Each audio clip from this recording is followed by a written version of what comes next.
Well, we are seeing strong performance coming in from L&T Infotech. In fact, we're seeing the EBIT margins at record highs at 19.9%, and as such, the strong revenue growth, which has led to the stock zooming over 5% in trade. In fact, if you look at the Q2 results so far, it's slightly been a mixed performance, especially in terms of the mid-cap IT space. While Mindtree did slightly underperform, we are seeing strong results coming in from the likes of LTI.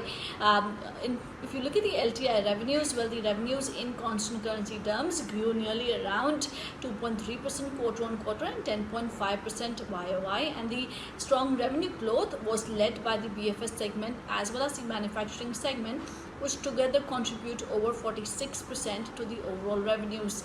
EBIT margins saw a sharp expansion of nearly around 250 bips on a quarter on quarter basis.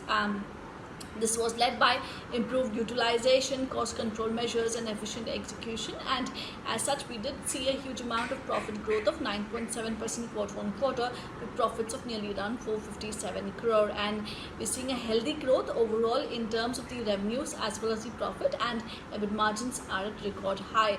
Mr. Sanjay Jalona, who is the MD and CEO of LTI, stated that we are pleased to report 11.2% YOY growth in terms of the revenue and 26.7% YOY growth in terms of the net profit. And he also stated that the company has announced a large deal with net new TCV in excess of $40 million in the analytics, and he stated that a large deal pipeline remains strong and we see increased traction in digital, cloud and analytics space. He added, the pandemic has made it apparent that organizations need to reimagine their target operating models, embracing digital transformations to remain relevant in the marketplace.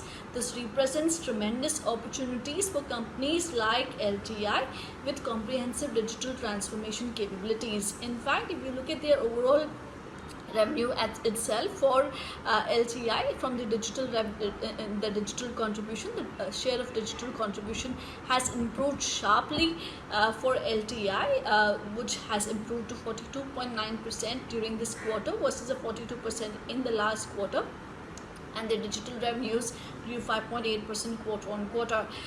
If you look at the overall deal wins also, although the large deal win has been at $40 million in the analytics space, this is higher than the last quarter, but overall if analysts are examining the entire deals, FY20 deal wins remained in excess of nearly around $300 million, and as such the overall large deal wins have been slightly slower than expected, and hence the management outlook for H2 or FY21 remains fairly important.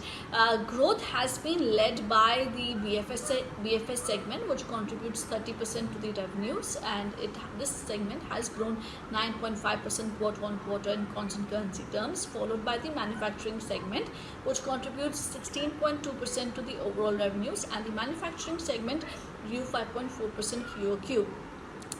Energy vertical posted a mild growth of just around 0.6%. Having said that, the rest of the verticals like insurance, CPG and retail and the high-tech vertical has reported a degrowth for LTI.